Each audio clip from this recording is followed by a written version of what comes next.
This summer, a new crypto art collective came on the scene called Fame Lady Squad. It claimed to be the first female-led collective of its kind and quickly raised $1.5 million.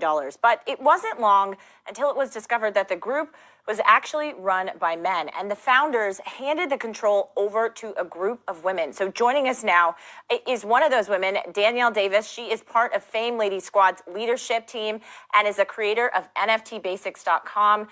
Danielle, thank you so much for being here, and we also have Anushree still with us. Danielle, first of all, can you tell us about your entry into the NFT art space and really sort of the story behind Fame Lady Squad? Yeah. So I've been in the NFT space since September of last year. So before NFTs were popular. And, as you mentioned, for Fame Lady Squad, it was the first all-female generative profile picture project. Basically, what that means is an artist creates the layers and coding or a programmer puts those layers together to create the assets. And they're a very popular type of project right now. So this project was made back in May by a female team. I was very involved with the community because it was the first of its kind and brought a lot of people who are interested in bringing more females into the space, into the community. There was a lot of fathers who were giving their daughters their first NFT, their wives their first NFT, using this as a way to get them into the space. We did later find out that they were Russian men.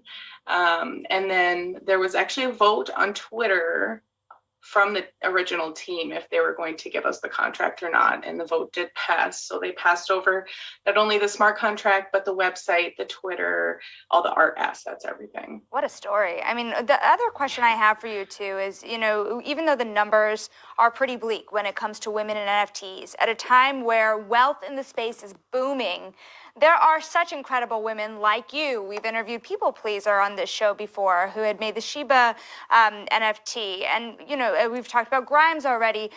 There are women in underserved nations creating NFTs and finding a better living Absolutely. From how they do that. I mean, why is it important to get more women into this space? Well, first off, in terms of those numbers, you had mentioned the gatekeepers before. Nifty Gateway is one of those gatekeepers. So I don't really think that that's the best place that we should be taking those numbers from. I would really be interested to see what those numbers are from places where people can mint their own work without needing somebody to say, we pick you and you can mint a collection with us, like OpenSea or Rarible. Like, I would love to see numbers from there. I really feel like 5% is off. But it is low. It's definitely not 50%, so we still have a lot to work on. But, I think a year ago, NFTs were something nobody wanted to get into. They had no monetary value. There was nothing in it for people. People are just now seeing that they're even worth their time.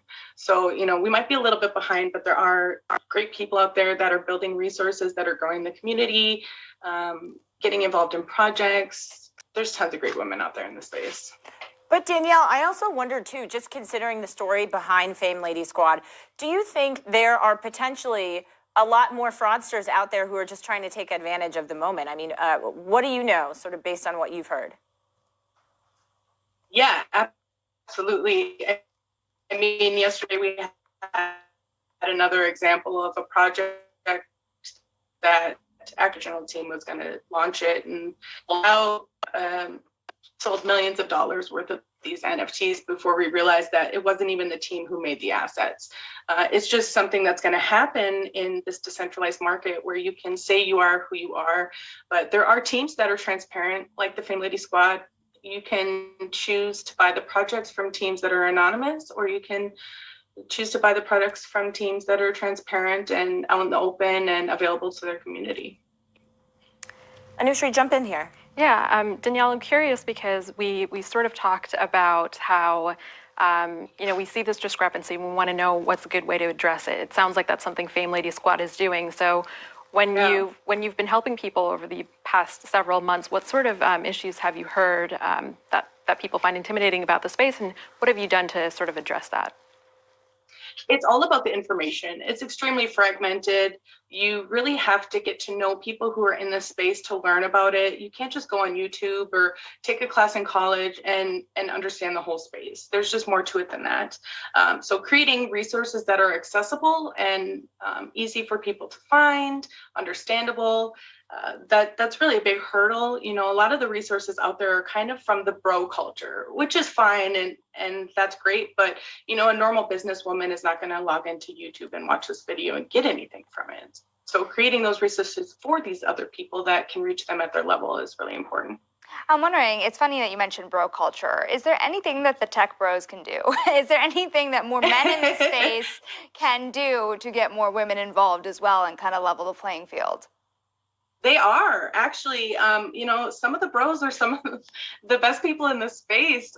You know, Ken Bozak is a great example, and he's been in the space since 2017, and he is constantly looking to help women artists and help people enter the space. And, you know, because this information is so hard to find, the people who've been here for a while, they kind of know that you have to teach other people to grow the space.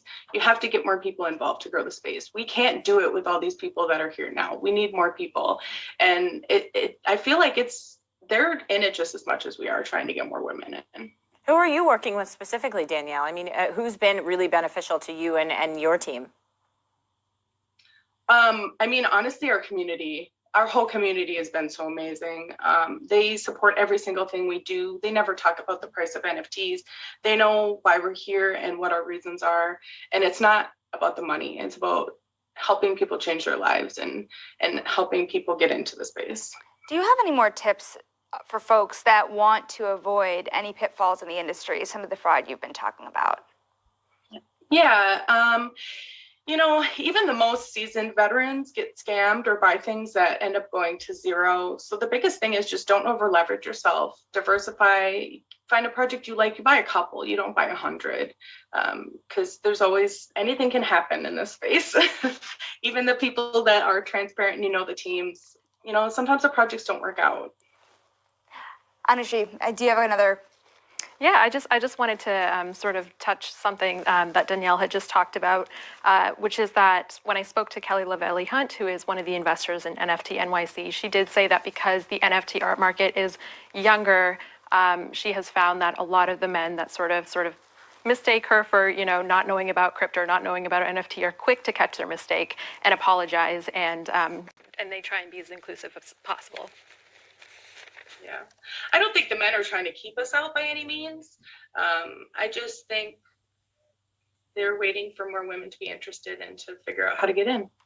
And Danielle, just finally, in just 30 seconds, I saw on your website you said the future for NFTs is to be written for all of you. I mean, what does the future look like for you? What's your hope for female creators in the space? Yeah, so, you know, as I mentioned, NFTs and art are great, but NFTs and art are just one utility for NFTs. There are a lot of women out there who currently are running businesses who could implement NFTs or smart contracts into what they're already doing and kind of be at the forefront of this new technology. That's what Fame Lady Squad is really trying to do, is to educate everyone on the different use cases beyond art for these NFTs, smart contracts, blockchain. They're really things that can be utilized by anyone, and just finding ways to reach them and help them understand that. Danielle Davis, a Fame Lady Squad, thank you so much for being here. And also Bloomberg's Anushri Dave. Thank you both.